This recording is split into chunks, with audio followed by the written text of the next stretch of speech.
Bien, perfecto. Ahí está iniciándose la sesión de la grabación y vamos a dar entonces inicio a la charla del día de hoy. Bueno, vamos a hablar, ¿se acuerdan que la clase pasada habíamos hablado de la toxicología del monóxido de carbono y del dióxido de carbono? En esta oportunidad, como otro ejemplo representativo de una sustancia que tiene gran interés toxicológico, vamos a hablar entonces del cianuro, hacer un poco de historia y luego iremos entrando en cuál es el análisis de situación para entender un poco cuál es el mecanismo de acción toxicológica de este compuesto. El cianuro, entonces, una de las formas más comunes de encontrarlo es en forma de cianuro de sodio o de potasio y también en forma gaseosa como ácido cianhídrico, o mejor dicho, como cianuro de hidrógeno. Ahí tenemos la forma del anión, que es cianuro nitrógeno con una carga negativa, y las sales que estamos presentando o mencionando acá, como sus formas sólidas, tiene digamos, la presentación física del producto es una sal de color blanca que toma gran cantidad de humedad del medio ambiente. Es una sustancia fácilmente higroscópica. Los cianuros se utilizan en diversos procesos industriales y siempre tenemos que saber un poco cuál es el uso que tiene la sustancia para saber dónde puede ocurrir la etiología de la intoxicación, o sea, cuál puede ser el origen de la intoxicación, y tener en cuenta entonces la multitud de sustancias químicas que emplea un establecimiento para tener en cuenta los síntomas más comunes que puede presentar la exposición a una de las sustancias, incluso para saber si parte de la sintomatología que presenta es debido a esas sustancias que manipulan el ambiente laboral o bien están siendo incorporadas a través de otras vías, que puede ser, por ejemplo, vía ambiental fuera del lugar de trabajo, o porque desarrolla actividades en otro lugar de trabajo con escasas o nulas medidas de seguridad. Entonces, decíamos que el cianuro se va a presentar en el uso de muchas reacciones químicas industriales, en minerías, para la recuperación del oro y la plata, por ejemplo, en fotografía, que prácticamente ya no tiene más uso, porque ya el viejo revelado con sales de plata prácticamente no está siendo utilizado, y también en la manufactura plástica para compuestos de síntesis. Y también es importante destacar o recalcar la presencia de productos de cianuros y derivados del cianuro en productos de origen vegetal, como el tabaco, la pepita o la semilla de damasco, de durazno, de manzana, entre otras. Entonces esto quizá lleva a pensar de que la ingesta de esta semilla, incluso accidentalmente, podrían tener consecuencias toxicológicas negativas para quien lo ingiere, pero esto no está más lejos de la verdad porque habría que adquirir o ingerir una gran cantidad de semillas, cosa que sería bastante improbable. O sea que con ingerir varias, y hasta la manzana puede llegar a tener derivados del cianuro en la semilla, con lo cual uno podría pensar entonces que la semilla, si uno come manzana, estaría involucrándose en un episodio toxicológico. Pero evidentemente la cantidad que hace falta para la producción de un accidente o una intoxicación con cianuro, evidentemente es muy grande, cosa que en la vida diaria no va a ocurrir ni por asomo.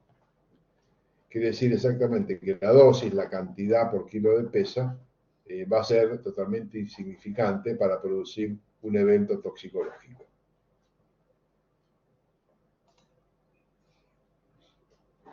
La etiología, o sea, el origen de la intoxicación por cianuros, puede ser de forma intencional, o sea, alguien que está pensando destruirse o eliminarse a sí mismo con un fin suicida, o hacia un tercero con fines homicidas. Puede ser accidental, alimentaria, ambiental o profesional, o sea, en el medio ambiente en general y profesional por el tipo de actividad que está desarrollando una persona. en un determinado puesto de trabajo, ¿no? Tenemos algunos episodios que han ocurrido con cianuros y podríamos tildarlos como de accidentes. El 27 de septiembre del año 1993, en Avellaneda, ocurre un evento bastante significativo, una intoxicación por ácido cianhídrico, por descargas clandestinas de cianuro por un lado y de agentes ácidos por otro, que se juntaron y evidentemente la reacción química entre los cianuros y los agentes ácidos hizo que se desprendiera cianuro de hidrógeno y que en una vivienda en particular se diera un accidente. Denme un minuto a ver si ubico el artículo periodístico que tenía preparado.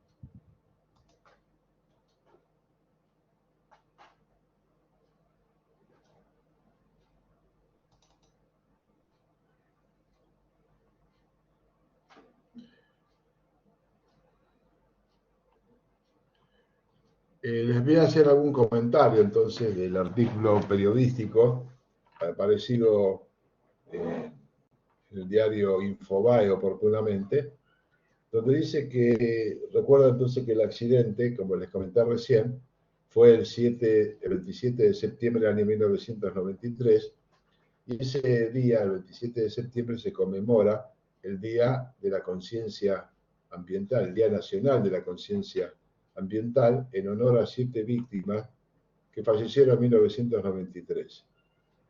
La historia de aquel fatídico día en que la rejilla de una casa se filtró un poderoso gas tóxico que era el cianuro de hidrógeno. El 27 de septiembre, entonces, del año 1993, murieron en Avellaneda, provincia de Buenos Aires, 7 personas. En horas del mediodía, Manuel Higín y su esposa María Ángela llamaron a su hijo Horacio porque se sentían mal. Horacio llegó junto con su esposa, Rosa Escala, y un servicio de emergencia compuesto por la doctora Viviana Otero del Turcuto y el enfermero Orlando Cáceres y el camillero Roberto Boitesco. Todos murieron en pocos minutos, ya que al ingresar a la vivienda de la familia Guim, había filtrado este gas que les mencioné anteriormente por la rejilla de esta familia. Particulares o empresas habían vertido de modo irresponsable componentes químicos que resultaron fatales.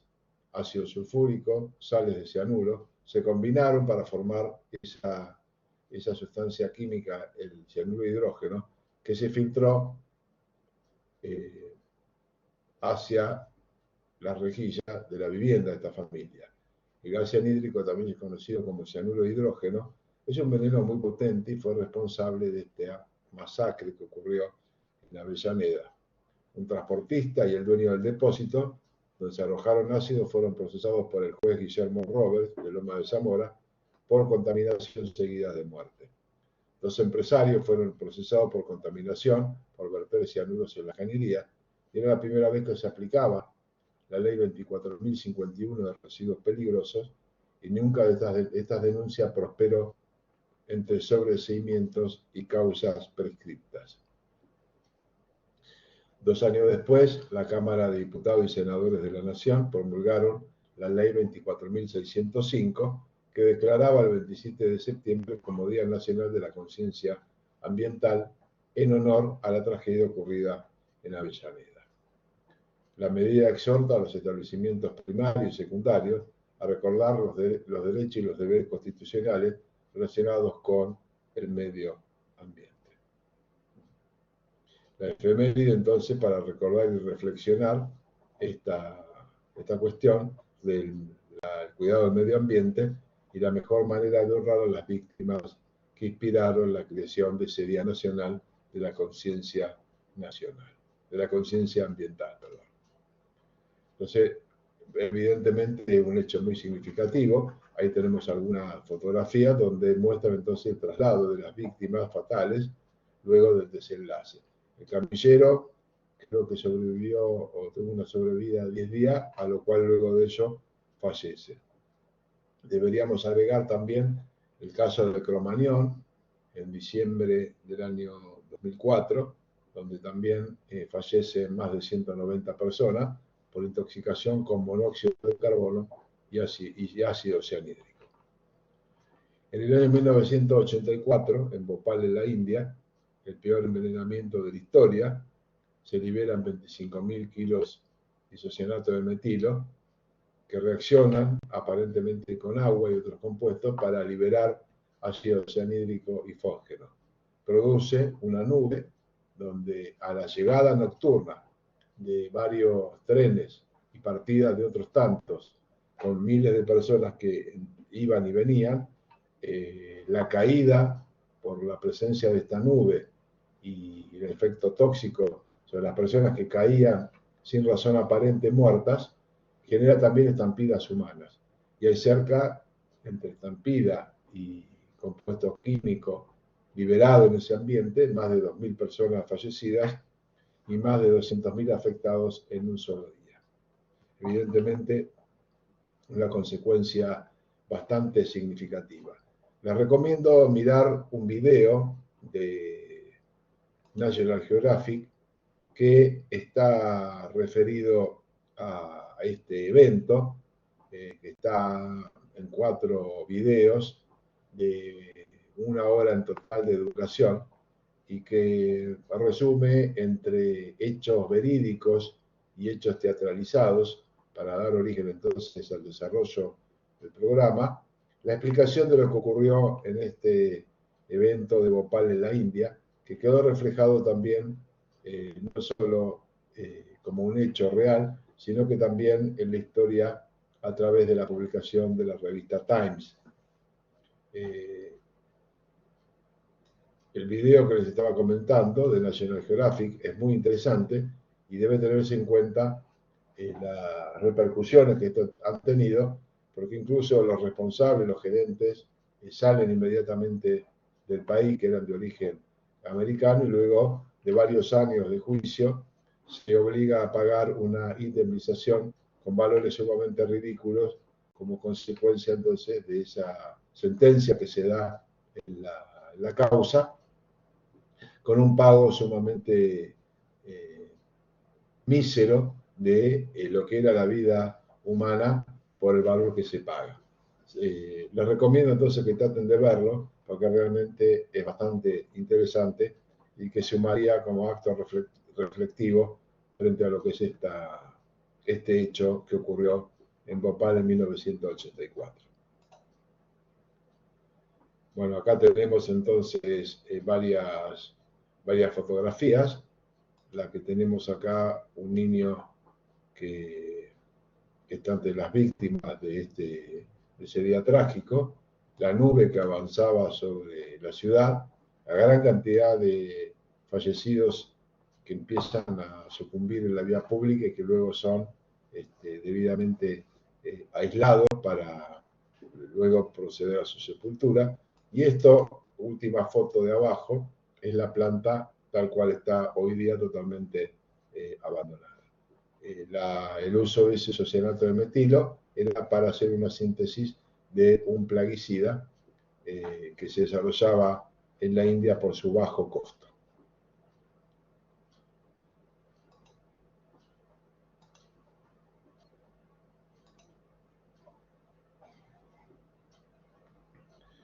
Entonces acá tenemos algunos hechos significantes, como le decía acá la publicación en la revista Times, animales que han fallecido también, por supuesto, y acá se ve el de fondo de la planta y una persona que transporta a su esposa fallecida del día anterior en ese evento que estamos mencionando. Un segundo que tenía algo para leerles, a ver si lo encuentro rápidamente y procedemos a la lectura.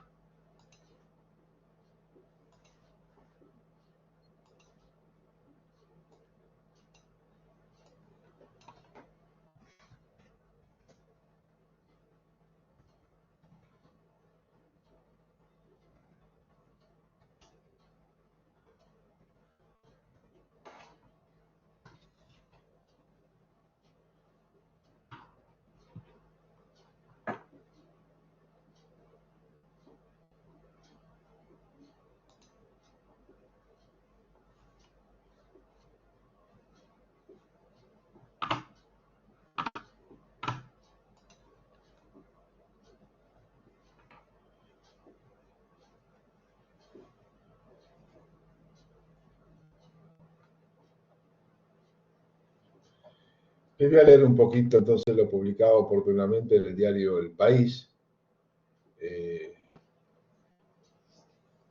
titulada Bhopal, una noche que dura ya 30 años. Esto fue publicado entonces en el año 2014. Los muertos fueron 25.000, los afectados innumerables. 3 décadas después, las nuevas generaciones siguen sufriendo las consecuencias del desastre químico. Stevie no tiene más de 5 años, pero es la líder del grupo. Vitalia Alegre sonríe y se divierte, perdón. Esta mañana toca baile y la clase se sienta en círculo esperando el turno para... Stevie es una de las primeras y cuando comienza la música intuye el ritmo e improvisa una danza. Stevie es sorda porque nació en un barrio de Bhopal. En esta ciudad de la India, la noche del 2 al 3 de diciembre de 1984, tuvo lugar la catástrofe industrial más grande de la historia. En la planta de la empresa norteamericana Union Carbide, un escape de gas tóxico provocó una nube letal que en pocas horas mató a miles de personas que vivían alrededor. Y los que no murieron por inhalación de gas sufrieron lesiones permanentes de ceguera por el gasógeno que se desprendió de esa reacción química entre el isocianato de metilo y el agua, dificultades respiratorias, parálisis, trastornos hormonales, etc. Se calcula que el número de víctimas mortales en esas primeras horas y en los años subsiguientes fueron más de 25.000, aunque Unión Carbide solo estimó 3.800. Durante aquella noche la gente caía ahogada con hemorragias internas y convulsiones, y unos pocos que consiguieron llegar a un hospital no tuvieron mucha suerte porque los médicos no sabían cómo tratar, porque la empresa nunca había comunicado qué tipo de productos se almacenaba en la fábrica, y 30 años después estos datos seguían siendo una incógnita, ya que absurdamente lo consideraban un secreto de la empresa. El gas estaba formado por isocianato de metilo y la compañía lo usaba para producir pesticidas, pero la demanda nunca había cumplido las expectativas y por lo tanto los depósitos almacenaban más toneladas que lo permitido. Unión Carbide había reducido el presupuesto destinado al mantenimiento de la planta, descuidando medidas de seguridad. Entonces, fíjense ustedes que básicamente el tema estaba relacionado con una falta de medida de seguridad. Por supuesto, el artículo sigue, yo les voy a pasar el link para que lo tengan, porque realmente es muy interesante. Hay algunas fotografías también de alguna protesta que se hace en esos días subsiguientes al evento. Ahí les voy a pegar entonces. Ahí tienen entonces el artículo que les decía recién.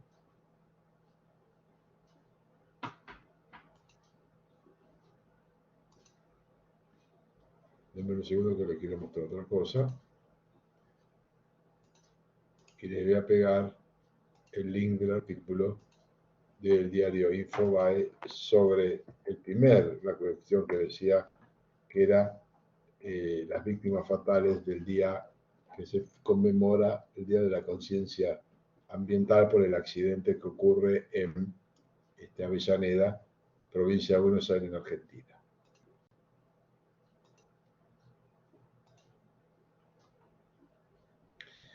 El ciclón B es un producto que se almacenaba y distribuida en latas metálicas herméticas, y una vez abierta en contacto con el agua, con la humedad del aire, el material de soporte, que es tierra de diatomeas, que son unos microcrustáceos, se desprendía cianuro de hidrógeno gaseoso. Y esto se utilizaba en las cámaras de exterminio nazi contra el pueblo judío. Y lo llamaba entonces ciclón B. A la izquierda tenemos las etiquetas del producto y a la derecha tenemos parte de los recipientes donde se absorbía en ese material que está disperso en una de las latas abiertas en la parte inferior, donde se absorbía el cianuro de hidrógeno y que por contacto con agua, con humedad, liberaba ese gas que era liberado en lo que llamaban el tema de la solución final, cuando los campos de concentración decían que conducía a la gente a bañarse, cuando en realidad de las duchas salía el gas proveniente de esta reacción química entre el agua o la humedad con la tierra de atomía embebida con la absorción del cianuro de hidrógeno.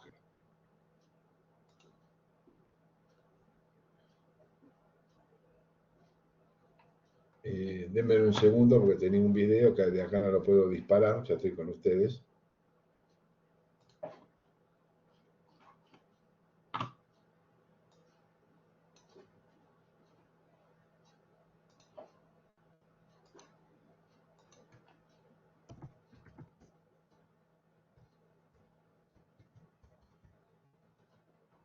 Un segundo, ¿eh?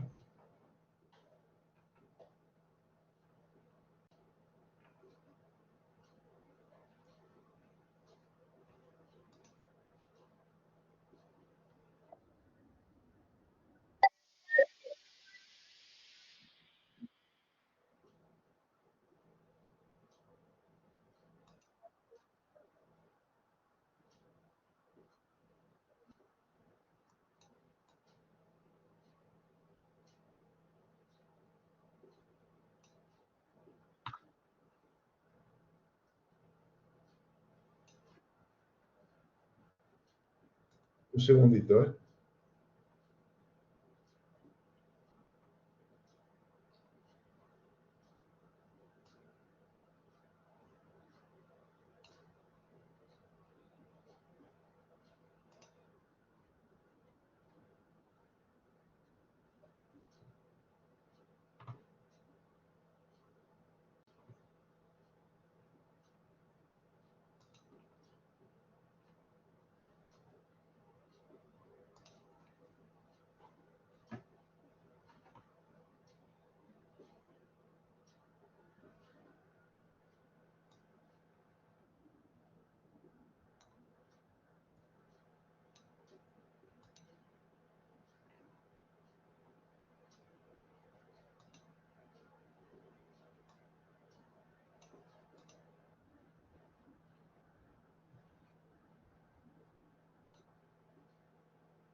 Un segundo que acá ya lo tengo, ya lo voy a compartir con ustedes.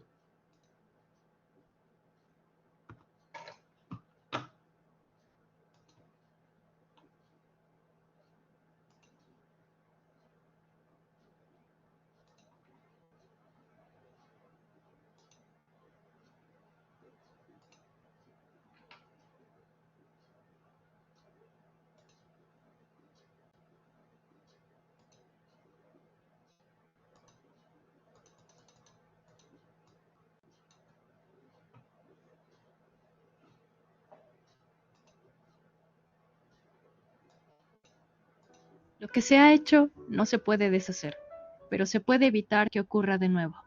Ana Frank. Se conoce como si... ¿Se escucha? Lo que puse hasta recién lo corté para ver si que me digan ustedes si se escucha o no. Sí, profe. Perfecto, Sí, bueno, se escucha. muy bien, lo voy a poner de vuelta entonces. Ahí vamos a ver.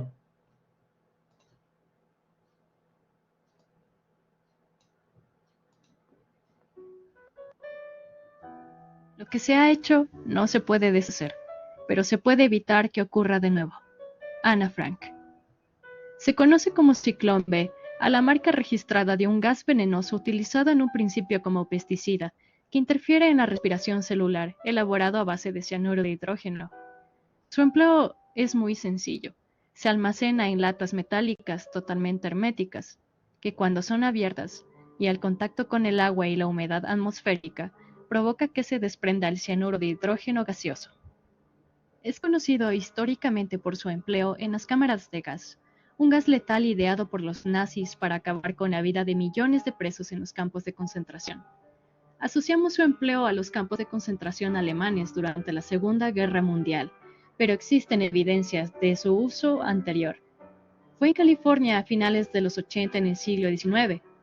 Allí se utilizó como pesticida para combatir las plagas. Más adelante, ya en la década de 1920, el Departamento Estadounidense de Migraciones usó el Ciclón B para desinfectar a las vestimentas de los migrantes mexicanos que llegaban a suelo norteamericano. Su uso con una finalidad de aniquilación humana fue posterior. En septiembre de 1941, los médicos nazis buscaban constantemente de formas de exterminio más eficientes, apremiadas por el plan de exterminio y por su eficacia más que probada. Comenzaron a utilizarlo en los campos de prisioneros. El 3 de septiembre de ese año, lo usaron por primera vez. Fue en el campo de Auschwitz, en Polonia. Allí gasearon a 600 prisioneros de guerra soviéticos.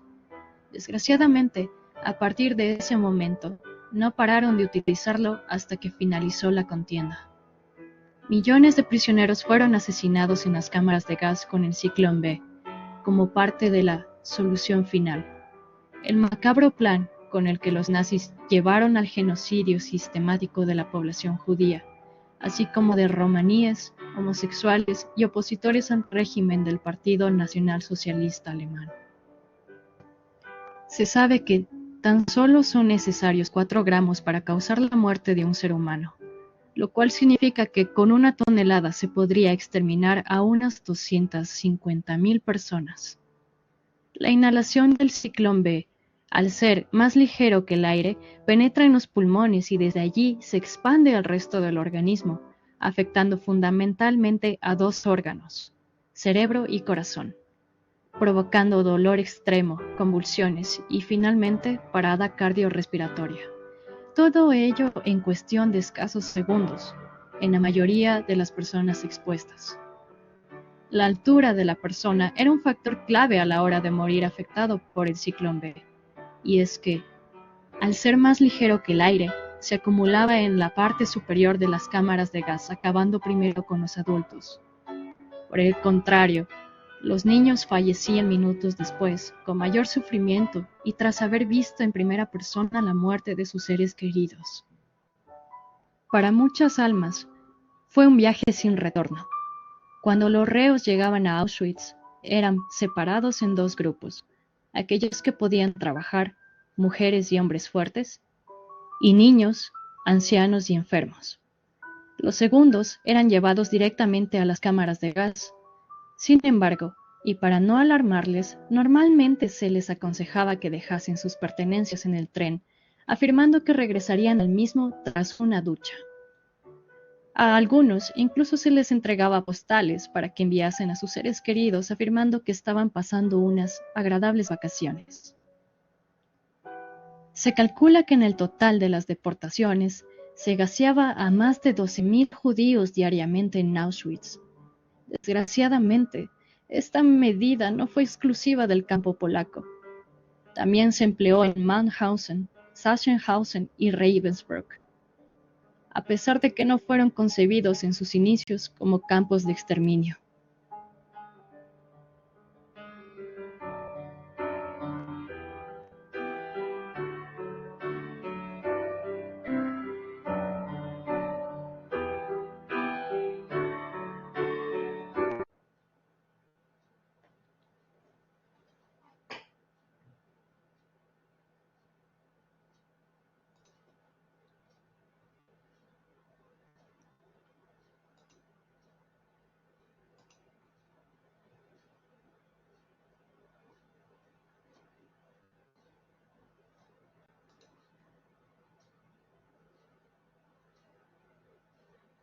Bueno, quería saber si querían hacer alguna reflexión, algún comentario sobre este video, si alguna vez lo habían visto.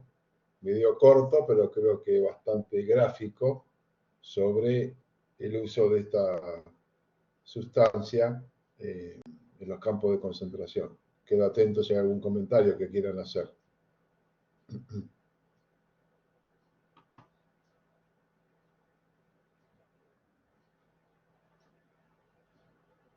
Sí, realmente es muy, muy triste, pero que no hay que olvidar, por supuesto. Sí. Bueno, también les voy a pasar, después de un segundo, entonces ya para terminar bien la charla, denme un segundo, a ver si lo puedo rescatar acá, denme un segundito.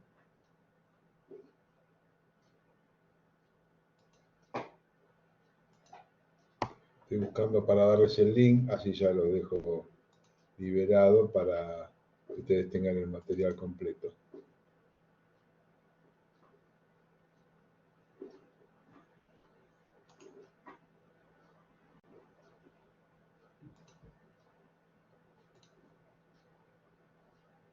Un segundo que ya lo ubiqué.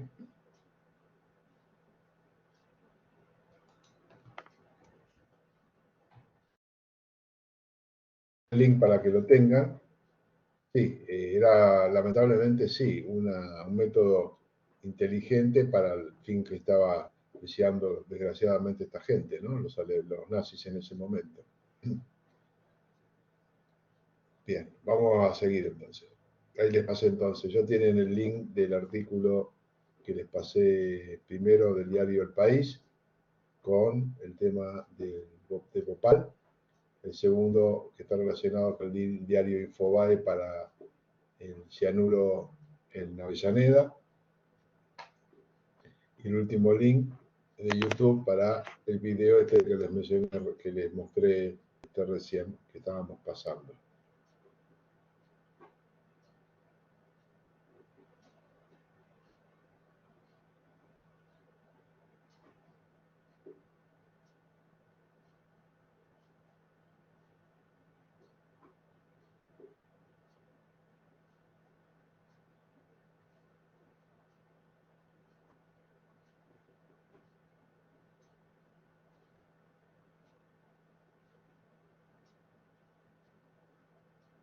Un segundo, ahí seguimos, ¿eh?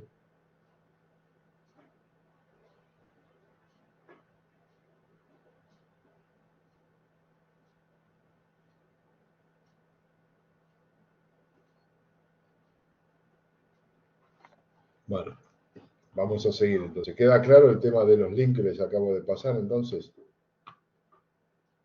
Fueron tomando nota de los links. Bien, perfecto. Bueno, vamos a seguir. Bien, muchas gracias. Bueno, el cianuro también fue... sí, había una pregunta ahí de Sution, adelante. Disculpe, ¿podría repetir lo que dijo hace un ratito que se me cortó la señal? Lo último que dijo, no. Disculpe. Sí, les estaba comentando, ningún problema, que les había pasado 3 links. Uno del diario El País, que estaba relacionado con el accidente de Bhopal en la India. Un link relacionado con el diario Infobae, con el caso de la intoxicación masiva, del caso de la muerte por cianuros que hubo en Avellaneda en el año 1993. Y un link de YouTube que era de este último video que vimos recién, del uso del ciclón B en los campos de concentración alemanes. Eso fue lo último que dije. No sé si me puedo escuchar bien. Ah, perfecto, muy bien. Bien. Ningún problema. Cuando quieran hacer alguna pregunta, alguna aclaración o algo que no se escucha, como recién el compañero, me lo hacen saber y le damos para adelante. También es importante ver que el cianuro también estuvo relacionado con actos de terrorismo. En el año 1984, en el área de Chicago, en Estados Unidos, hubo algunos fallecidos, 7 residentes, que habían consumido Tylenol. Tylenol es una marca comercial donde el principio activo es paracetamol, que estaba mezclado con cianuros. Evidentemente era un acto terrorista para crear entonces temor en la población, ¿no? Un segundo.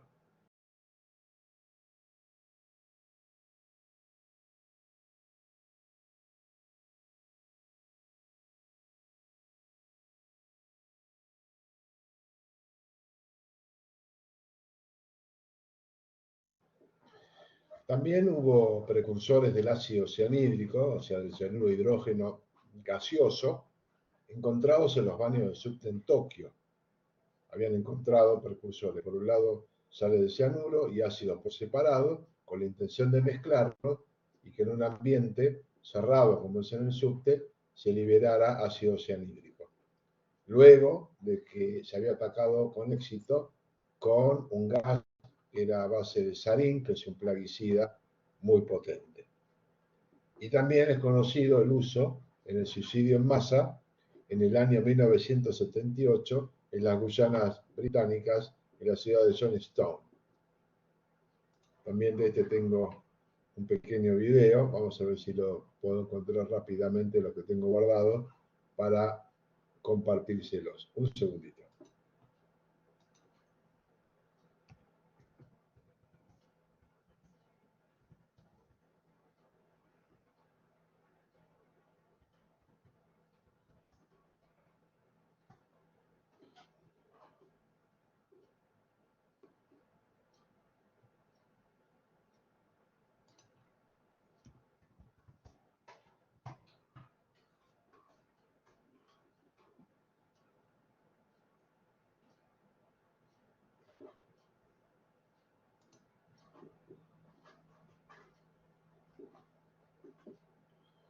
Un segundito porque quiero mostrarles un pequeño video, porque en realidad hay muchísimo, tampoco lo quiero hacer demasiado extenso.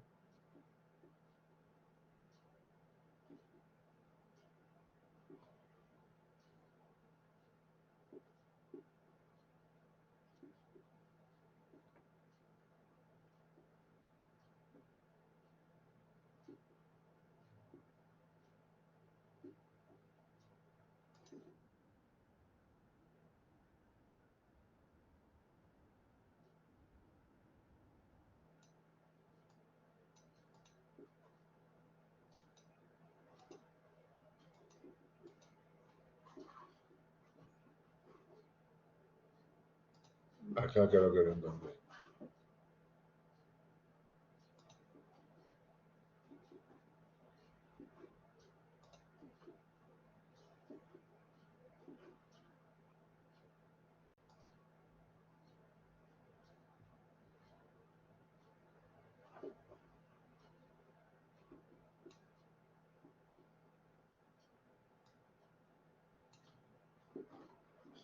Bueno, un segundito que ya se los comparto, ¿eh?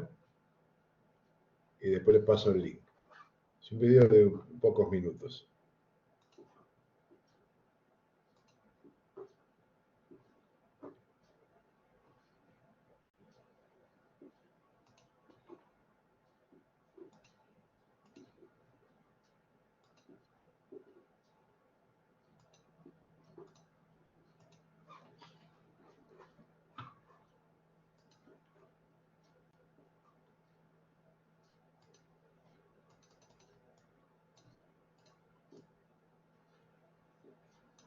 Bueno, ahí está preparado.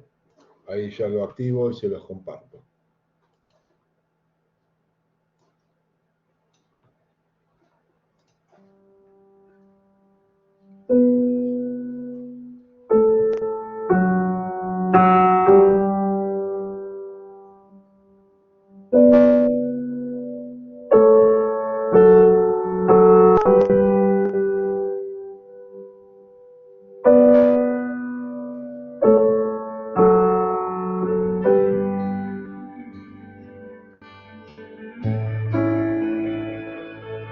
We went there to identify bodies.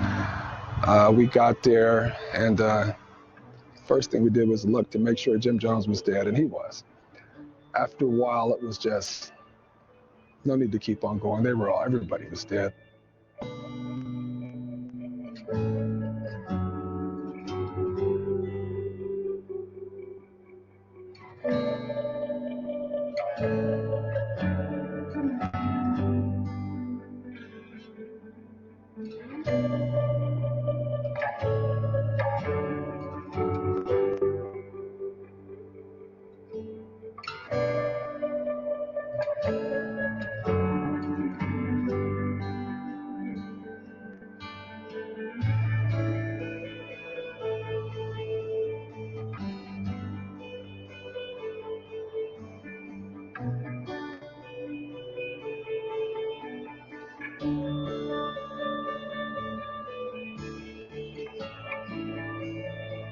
where before he had ruled with love and understanding, he began to say, the people don't understand love. We've got to rule with fear.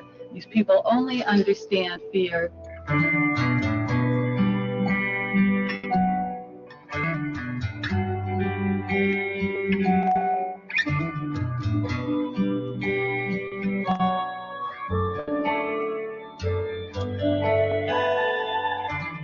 He would say that, okay, now, if the people, government officials or whatever, were to come in here and try to destroy us or take us or try to expose me or us, then we would kill ourselves. He also said that traitors, meaning myself, the defectors, were to leave. There would be 200 people left over to come and kill them.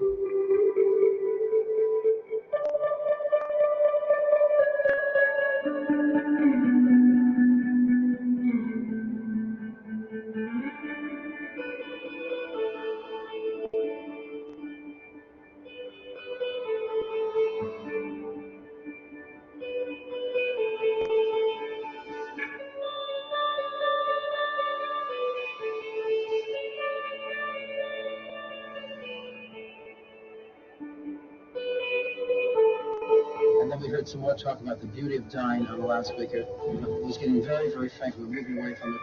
And then I heard Jim Jones say, mother, mother, mother, mother, mother, mother. And then there was silence. And then I heard automatic rifle fire.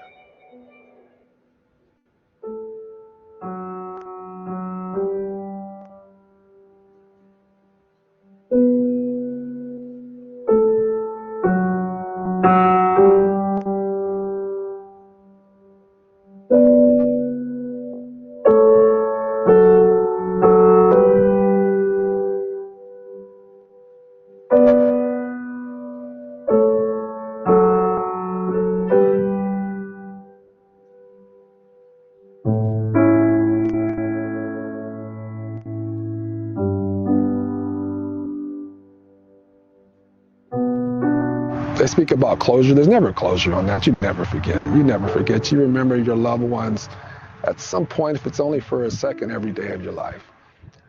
You just learn to deal with it and go on and live. That's what they would want us to do.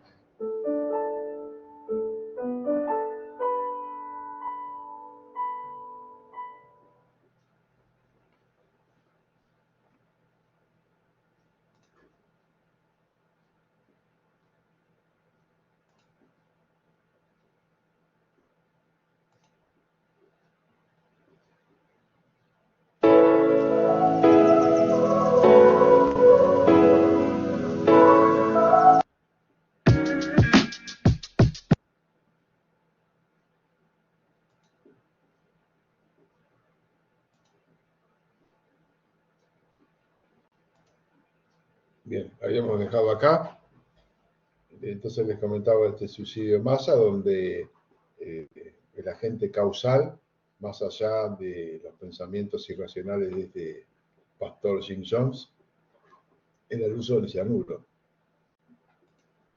Ahí les voy a poner el link del video para que también lo tengan.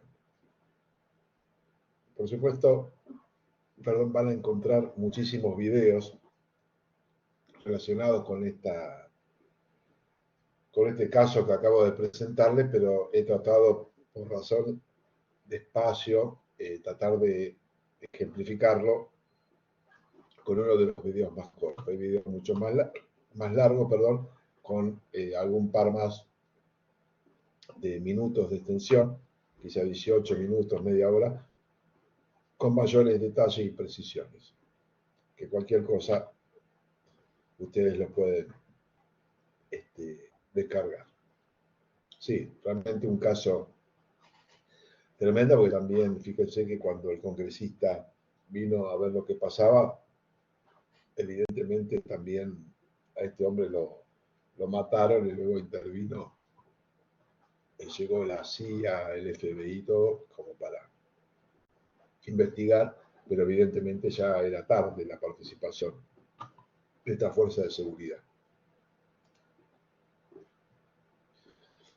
Bien, entonces vamos a seguir ahora con el tema y vemos que también los cianuros participan en los incendios.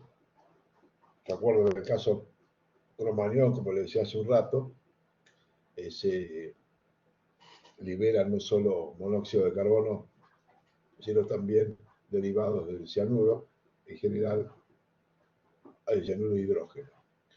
O sea que el cianuro es producto de la combustión también de plásticos, gomas, sedas, muebles, materiales de construcción diversos, que pueden por su composición liberar estos agentes tóxicos que estamos mencionando. Entonces también muchas veces se investiga en acontecimientos como en incendios, por ejemplo, en cárceles, y en el caso de Cromañón, como cité varias veces en esta noche, donde hay niveles de monóxido de carbono también detectados participación del ácido cianhídrico.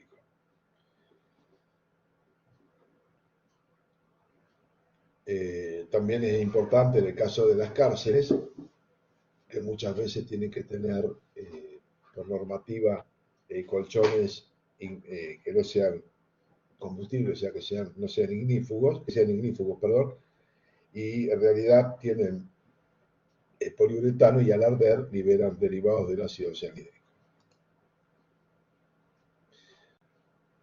Un segundito y continuamos enseguida.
Bien, acá estoy de vuelta porque tenía que terminar de ajustar algo. Ahí está.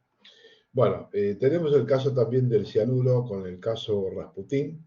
Hubo Rasputín, monje en la época zarista en Rusia, y que intentaron envenenarlo, matarlo, a este monje en varios intentos. Uno de ellos, la ingesta de vino Porto, con cianuros, sin efectos letales sobre aquel personaje, donde fue ganando entonces más admiración, diciendo entonces que aparte era inmortal porque resistía la ingesta de cianuros. También se habla de otros intentos de eliminarlo a través del suministro de pasteles a base de chocolate embebidos o mezclados, mejor dicho, con cianuros. Bueno, y acá vamos a mencionar un poquito más el caso de Rasputín.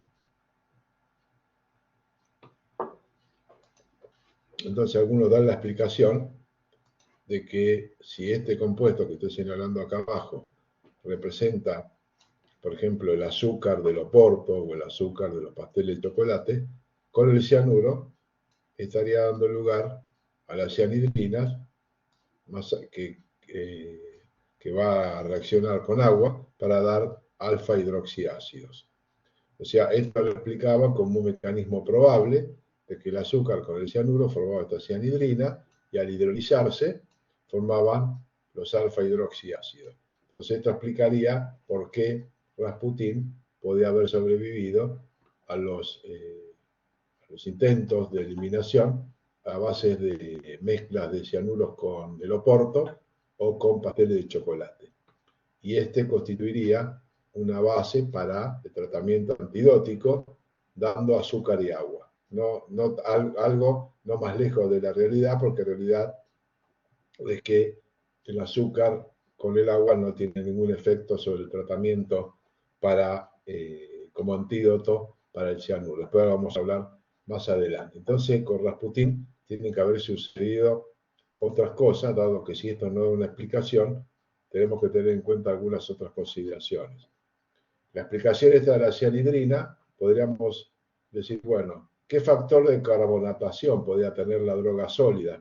Podía haber envases mal cerrados, envases abiertos que contenían el cianuro de sodio o de potasio, que reaccionando con el dióxido de carbono del aire, podían formar bicarbonato. Y el ácido cianhídrico eliminarse del frasco, el cianuro sólido como cianuro de sodio salía del frasco como ácido cianhídrico y se perdía el título y disminuía la concentración de este.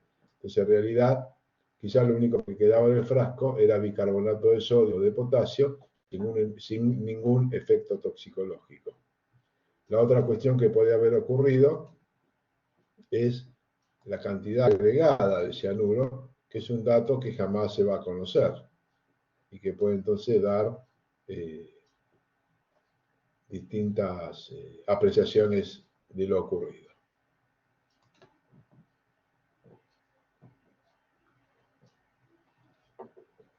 Otra cuestión de interés es el efecto hidrolítico. El cianuro, con la humedad ambiente, puede generar una base, por ejemplo, si era cianuro de sodio, hidróxido de sodio. Si era cianuro de potasio, hidróxido de potasio. Y el agua hacía que con ese efecto hidrolítico el cianuro perdiera concentración, yéndose parte del mismo como cianuro de hidrógeno, y el efecto hidrolítico y la carbonatación podrían hacer entonces que disminuyera el título del cianuro realmente agregado en los alimentos que mencionábamos hace un rato.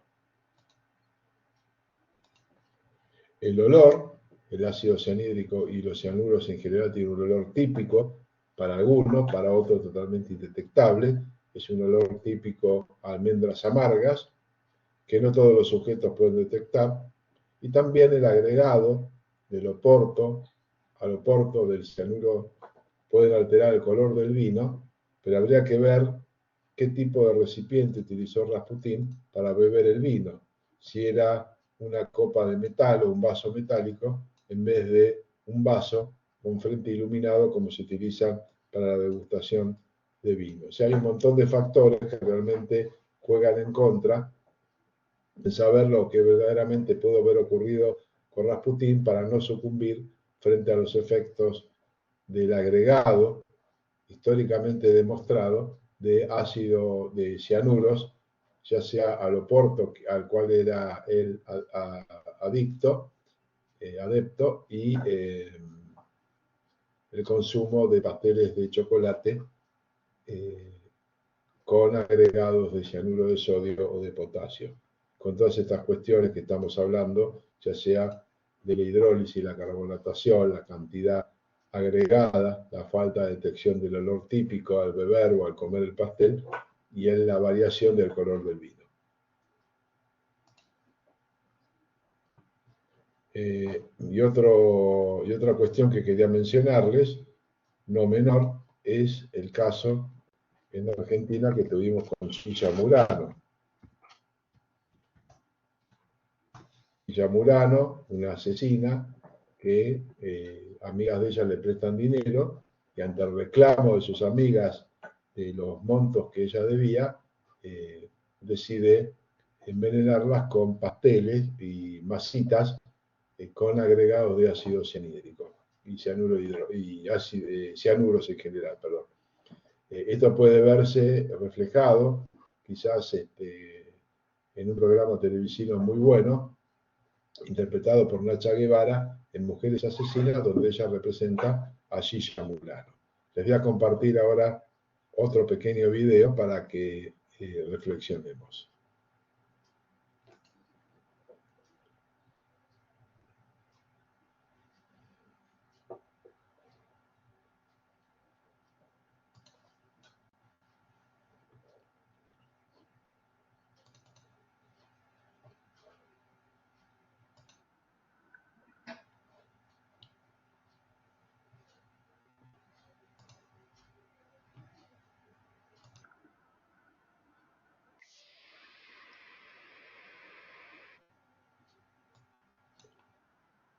Denme un segundo que ya se los presento.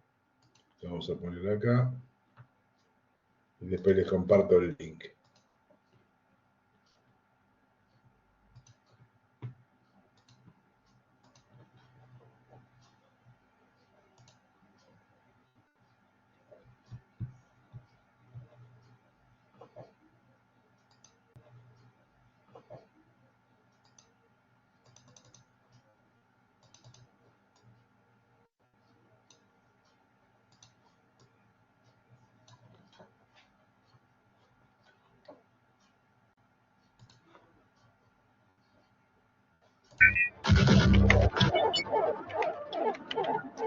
El 27 de abril de 1979, la familia Murano almorzaba en su departamento del edificio de México 1177 cuando alguien tocó la puerta. Martín, de 12 años, descubrió por la mirilla un grupo de policía. Su papá Antonio abrió y los oficiales se llevaron detenida a su mamá, María de las Mercedes Bernardina Bola Aponte, más conocida como Gilla Murano. Aquel día cambió la historia de los Murano y nació el mito de la envenenadora de Montserrat. Esta es la historia de Gilla, la prestamista que estafó y envenenó a sus amigas. Esta es la historia de Martín, su hijo, el único sobreviviente de ese infierno. Gilla Murano, la envenenadora. Muerta por envenenadora. Relacionada con personas importantes. No soy un asesino. Fue detenida el 27 de abril de 1970. Gilla es el mejor producto que hizo su madre, que era igual que Gilla, que les enseñó a las dos hijas que tenían que casarse con profesionales. Entonces se casaron las dos con abogados. Fueron infelices toda la vida, infieles toda la vida, pero estaba bien. Y mi viejo era el partido ideal para Gilla, un tipo de 33 años, virgen en todo aspecto, un hombre heredero de una fortuna. Fue poner un ciervo recién nacido al lado de un leopardo hambriento. Cuando su hijo cumplió 4 años, Gilla empezó a llevarlo a los encuentros que tenía con sus amantes. Pero no solo hombres seducía, también arrastraba mujeres al enjambre de sus secretos. En los 70, la dictadura cívico-militar impuso una nueva forma de acumular dinero. Plata dulce, bicicleta financiera fueron los términos que definieron a la época. Gilla no se quedó afuera. ¿Quién fue Gilla? Una mujer sin límite, o como dijo Karina acá, que la interpretó en el musical, una mujer sin alma, si es que esto fuera posible. Fue el mejor ejemplo de la década de los 80, donde existían las mesas de dinero, donde había gente que se hacía millonaria de un día para el otro y otros se fundían de un día para el otro. Gilla quería el dinero como forma de poder, porque Gilla no tenía amigos, tenía seguidores. Ella prometía inversiones fabulosas y lo que hacía era ir juntando dinero y dilataba el tiempo. Cuando tenía que devolverlo decía, mirá, junté el capital más los intereses y volví a hacer una inversión. Y cuando llegó un momento que le dijeron, no, hasta acá llegamos, necesitamos la plata, ahí vinieron las famosas masas o el té y la eterna discusión. De cualquier manera, poco importa el vector, sino el contenido. Se prestaba el dinero a interés. A interés. Y un interés bastante subido. Tipo usura, digamos. Tipo usura, ahí lo dijo bien. Tipo usura. ¿Cómo era su situación económica? Buena. ¿Usted no tenía problemas económicos? Ningún problema económico porque nunca nos faltó nada. Al contrario, vivíamos demasiado bien. Usted conocía a las 3 víctimas, ¿no? ¿Cómo no? 2 eran la segunda mía. Las conocía a las 3. La primera de las víctimas era una vecina nuestra que vivía medianera de por medio en el edificio de la calle México, a la vuelta donde estamos en este momento ahora. Y yo me crié en la casa de ella, para mí era como una tía. Para mí fue la primera vez que experimenté perder un ser querido, sin sospechar de que había sido Gilla la que se había encargado de su partida. La otra víctima era una amiga de esta señora, que venía a visitarla de Mar del Plata y se quedaba en la casa, de Nilda. Y la tercera de las víctimas es la prima hermana de Gilla. O sea, no respetó ni a la familia. Gilla Murano estuvo detenida entre el 27 de abril de 1979 y el 15 de junio de 1982 por envenenar con cianuro a 2 amigas y a su prima. La prensa reveló que les debía más de $300.000 y que sus víctimas podrían haber sido más de una decena. Ella jamás confesó los crímenes y el juez de la causa la absolvió de los 3 homicidios por falta de pruebas. Usted siempre sostuvo su inocencia. Soy inocente, señor Helmut, y lo voy a sostener hasta el día de mi muerte. No he matado, no soy un asesino. Y este aquí, ese de ahí es mi edificio, pero estos son los externos. Yo vivía en aquello. Allí ya se la llevaron detenida, porque al proceso militar no abundaban las explicaciones, no sabíamos muy bien el porqué. A las 2 semanas ya estaba incomunicada, nos tocaron el timbre y eran de este diario, y ellos nos fueron contando y ahí yo me fui enterando y ahí empecé a atar cabos, de cosas que habían pasado. Sonó el teléfono y atendió Gilla y dijo, pero qué casualidad, otra más. Cada vez que me llaman por teléfono es para decirme que una amiga mía murió o le pasó algo. Sí, claro, se la mataba a ella. Pero en mayo de 1985, la Sala 3 de la Cámara del Crimen ordenó que volviera a la cárcel. Entonces se fugó. Nadie se animó a contradecirla. Solo Martín, cansado de los secretos y las mentiras de su madre. Yo no tenía por qué entregarla allí ya o ir a buscarla. Pero amenazaron a mi viejo, a la que era mi novia en ese momento, y uno de los amantes de ella sabía dónde estaba Gilla. Lo convencí para que me lo diga. Tomé un avión, la fui a buscar a donde estaba, y Gilla, toda histriónicamente ridícula, me dijo, ¿qué haces acá? Estás entregando a tu propia madre. Me dice, no, yo ni loca vuelvo a ese lugar, yo no voy a ir a la cárcel, yo soy una señora. Le digo, no me lo digas a mí, ¿a quién crees que se lo diga? A los 2 gorilas que están ahí afuera. Hasta el otro día, a la mañana, no había vuelo de vuelta donde estábamos, entonces me acomodaron en la habitación un colchón en el piso donde estaba Gilla, y le digo, ya no tenés nada que perder. ¿Por qué no confesás alguna vez la verdad? Le digo, probá a decir la verdad alguna vez en tu vida a ver qué pasa. Me dijo, sí, yo las maté. Bueno, tampoco me digas la tierra es redonda, hay cosas que ya lo sabemos todos. Le digo, ¿por qué? Bueno, me contó una serie de cosas. Porque ella me dijo en su momento que estaba en el té, después dijo que había puesto adentro un saquito de té y lo había vuelto a pegar, que es muy traído de las patas, eso me suena más a fantasía que a realidad. Que haya sido en el té es posible, que haya sido en las masas también. Almuerzan hoy con la señora Mirta Legrand. La señora Gilla Murano estuvo presa, acusada de envenenar a sus amigas. En 1993, el presidente Carlos Menem le conmutó la pena. Así, la envenenadora de Montserrat recuperó la libertad y se convirtió en celebridad. Firmaba autógrafos, se sacaba fotos con fans, también almorzaba con Mirta Legrand y tomaba el té con Chiche Helblum. El edificio de México 1177 se transformó en un sitio turístico. Antonio ya había muerto, Martín era un hombre y editó un libro contando su vida. Su mamá lo trató de mentiroso. Gilla, la calculadora, murió el 26 de abril de 2014 en un geriátrico de Belgrano. Martín, desde entonces, jamás volvió a llamarla mamá. ¿Usted puede creer que una madre puede decir a un hijo que es culpable? ¿Le parece? No puedo hablar de mi hijo porque ya está perdonado. Yo le soy sincera. Para mí es el dolor más grande que tengo. Porque yo digo, muchas madres lloran a un buen hijo muerto, ¿no? Yo estoy llorando a un mal hijo vivo.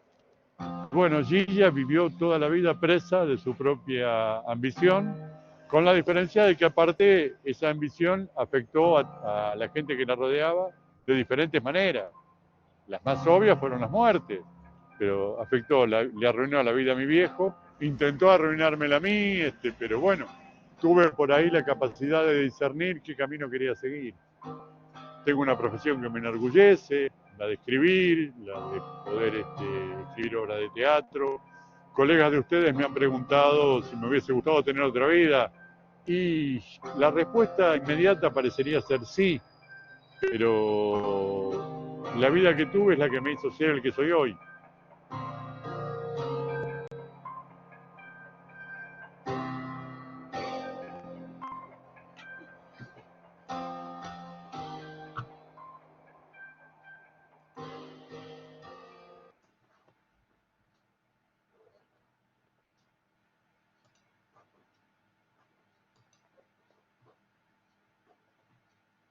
Bueno, preguntas que quieran hacer sobre este video. ¿Conocían la historia de Gilla Murano? Les voy a pasar, creo que me falta pasarle el link.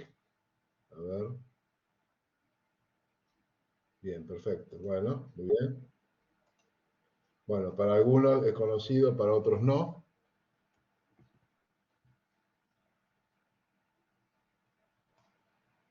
Ya se los había pasado, creo. A ver, un segundito.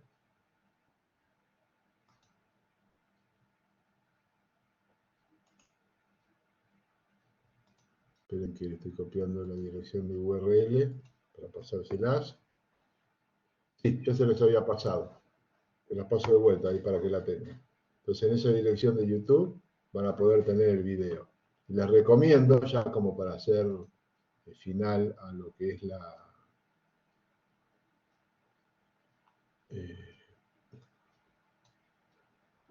no, un segundo que acá cometí un error. Tengan un minuto de paciencia.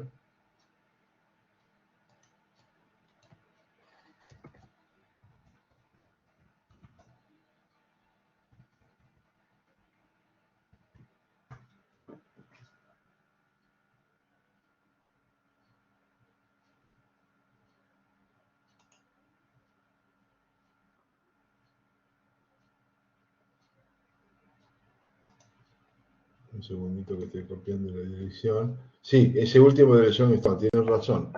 Me estaba fijando recién, un segundo. Ya va.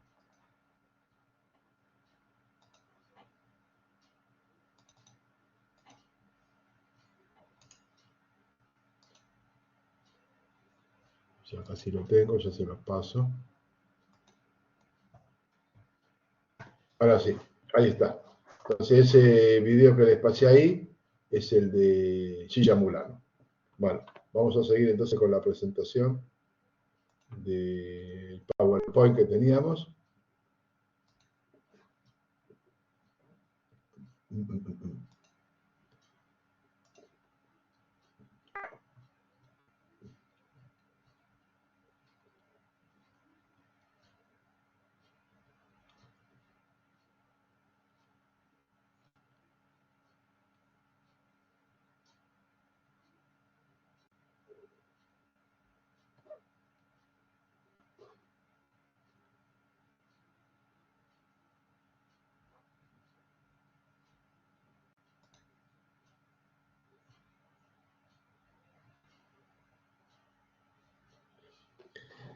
Algunos, bueno, ahí estamos mirando de vuelta la presentación que estaba compartiendo anteriormente a los videos, la ingestión de compuestos que requieren activación metabólica. Es decir, algunos compuestos, en particular vamos a prestar atención a los que le voy a mencionar acá, que están circulados con el óvalo rojo, los glucósidos cianogénicos, que son compuestos de origen vegetal que por hidrólisis liberan ácido cianhídrico. Entonces tenemos la amigdalina, que son compuestos que se llaman amigdalócidos, que están presentes en las almendras amargas y en algunas semillas de frutas como manzana, ciruela, cereza, etc. Y que hidrolizan a cianuro en el intestino, pero como dije anteriormente al principio de la charla, en concentraciones, en cantidades que no son significativamente apreciables como para producir algún tipo de daño. Pero hay algunas especies cianogénicas de algunas plantas, como el sorgo granífero, el sorgo azucarado, la pata de perdiz, la cervadilla agria, que muchos animales consumen, ganado bovino, porcino, y que ingeridos pueden ocasionar la muerte de un día para otro de estos animales. Entonces son especies que, digamos que del campo siempre están tratando de ubicarse para evitar que los animales le ingieran y que se ocupan bajo el efecto de la hidrólisis de estos compuestos, que van a liberar en definitiva ácido cianhídrico y que van a matar a los animales que consumen estos compuestos. Volviendo entonces un poco con el tema de las pepitas o las semillas, que estábamos mencionando en un par de diapositivas atrás, la semilla de durazno, de ciruela, de damasco, de manzana, de cereza y lo que llaman las almendras amargas, con el porcentaje que tiene de amigdalócido, o sea, el glucósido cianogénico, que va a reaccionar con el agua para dar lugar a liberación de cianuro de hidrógeno. Entonces, fíjense, el durazno podría tener la cáscara, la pepita, de 0,11 a 0,16% de cianuro, la ciruela cantidades más bajos, el damasco también, la manzana menor, la cereza y quizá el mayor porcentaje se lo lleva las almendras amargas. Pero en definitiva, concentración extremadamente pequeña frente a la cantidad de que alguien puede, digamos, ¿puede alguien consumir muchas semillas de durazno? No, porque primeramente tiene que enfrentar comer la corteza, que es extremadamente dura, luego para hacer contacto con la pepita en el interior de la semilla, en el interior de la pepa dura, cuestión de que las cantidades deberían ser altamente significativas de consumo, y esto en la realidad no se va a dar nunca. Pero para que lo tengan presente, de que algunos compuestos en forma natural tienen derivados del ácido cianhídrico. Esto es un poco la reflexión que quiero que se lleven hoy frente a este compuesto.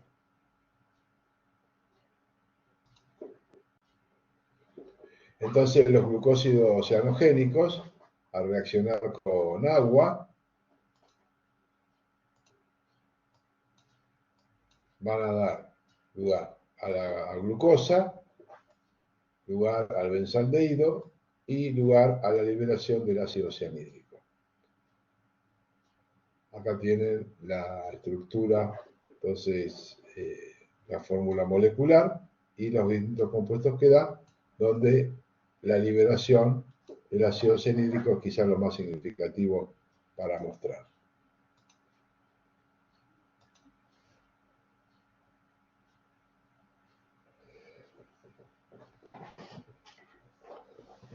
Entonces, vamos a tratar de explicar en estos minutos que nos quedan del día de hoy cuál es el mecanismo de acción de la intoxicación por cianuro.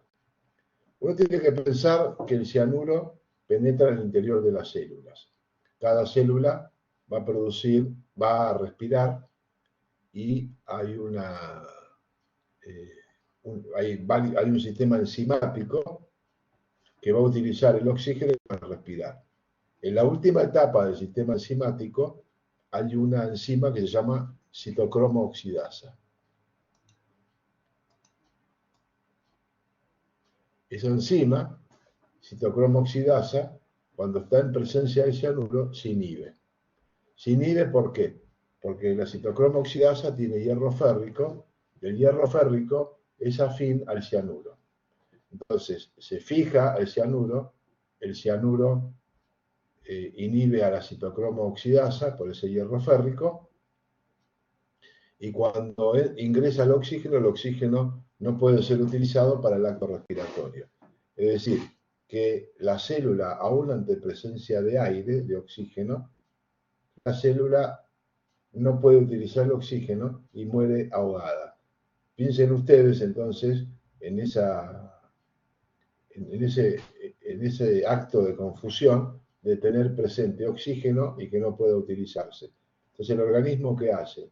Intenta inhalar para compensar la falta de oxígeno e incorpora más ácido cianhídrico, más inhibición, produce una mayor disnea, una mayor velocidad del acto respiratorio, incorporación de más gas cianhídrico y va generando cada vez mayor problemática de mayor inhibición a tal punto de que cuando hay una gran saturación de la inhibición de la citocromo oxidasa, ya el acto respiratorio es imposible y la célula muere ahogada.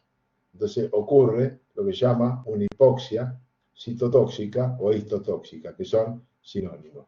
Entonces fíjense en que el mecanismo de acción es diferente entre el monóxido de carbono, que era una hipoxia anémica, frente a la inhibición que produce el cianuro en el hierro férrico de la citocromo oxidasa, originando una hipoxia citotóxica o histotóxica. ¿Se entiende entonces la diferencia entre la intoxicación por cianuro y la intoxicación por monóxido de carbono? No es lo mismo. Ojo que son dos tipos de intoxicaciones diferentes. El principio de acción y fisiopatológico entre uno y otro es diferente. Quiero saber si se entiende eso como para que quede absolutamente claro. Bien, perfecto. Bien, muy bien.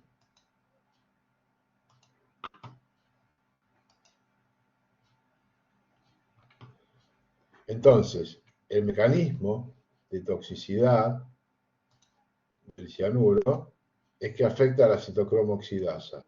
Lo bloquea el oxígeno y se produce una anoxia histotóxica. Y afecta a la cadena respiratoria porque la célula no puede respirar. Esa sería más o menos la explicación de los hechos, cómo estarían entonces ocurriendo. Y el sistema nervioso central, junto con el corazón, son los órganos más sensibles. ¿Por qué? Porque tanto el cerebro como el corazón son órganos altamente dependientes del oxígeno, son oxidependientes. Entonces tienen una alta demanda metabólica de oxígeno y también entonces va a producirse irregularidades cardíacas por la necesidad de este órgano del requerimiento de oxígeno. La muerte ocurre por paro respiratorio, en cuestión de segundos o minutos, dependiendo de la dosis que se incorpore. Fíjense en la dosis letal, que está marcada ahí abajo a la derecha, que la dosis letal para un adulto está en el orden de los 150 o 200 miligramos en un adulto, como cantidad total. O sea, es una sustancia extremadamente tóxica. O sea, uno podría decir que la dosis letal para un sujeto de 75 kilos está más o menos en 2 miligramos por kilo. Es una sustancia extremadamente tóxica, ¿no? Y muy preocupante desde el punto de vista toxicológico. Vamos a ir a la siguiente, déjame un segundo.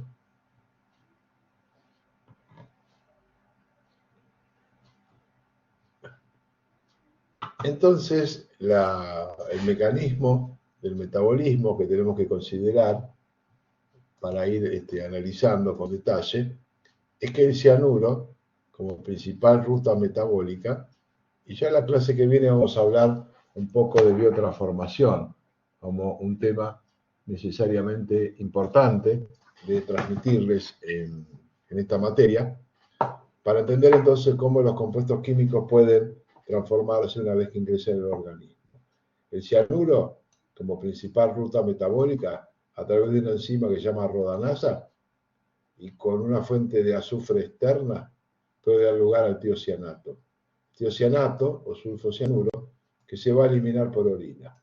Entonces, cuando hay un intoxicado con cianuro, una de las cuestiones que se va a buscar como indicador biológico de exposición, que vamos a tocar también en otro momento, que son los indicadores biológicos de exposición, vamos a encontrar que ante la exposición a cianuro, vamos a encontrar en una matriz como la orina, el sulfocianuro o tiocianato como un indicador de la exposición ante este agente químico.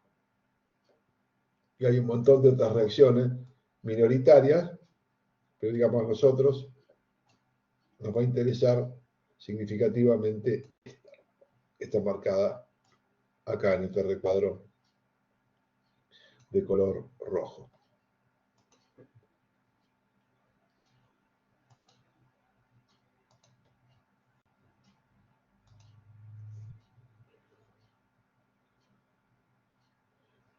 Entonces, los cianuros frente a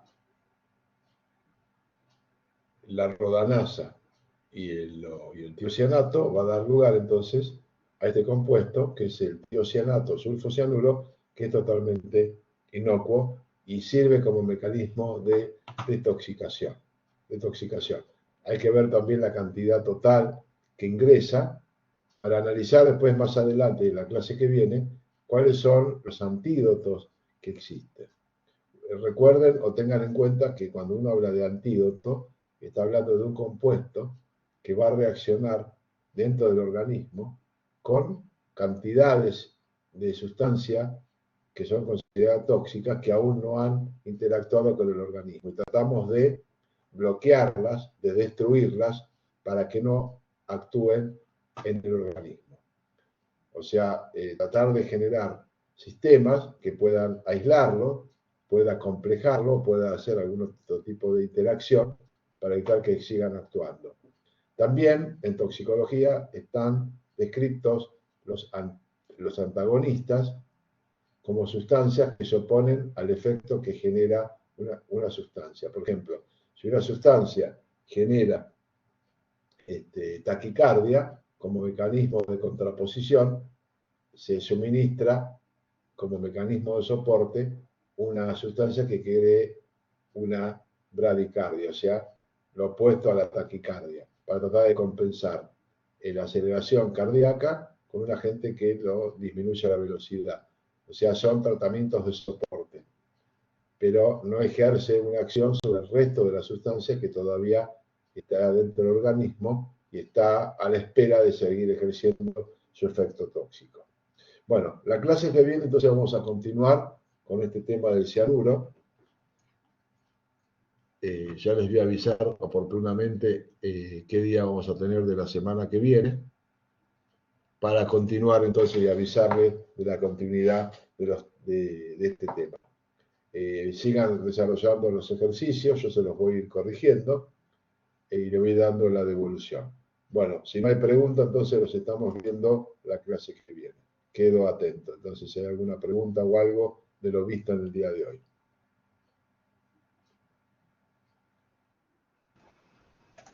No, por el momento. Buenas noches. Bueno, muy bien. Nos estamos viendo. Muchas gracias a ustedes por la asistencia y la participación. Gracias a ustedes. Buenas noches, profe. Muchas gracias. No, gracias a ustedes por estar. Gracias. Hasta luego. Buenas noches. Hasta la próxima, profe. Gracias. Gracias. Igualmente a ustedes. Que sigan bien. Muchas gracias.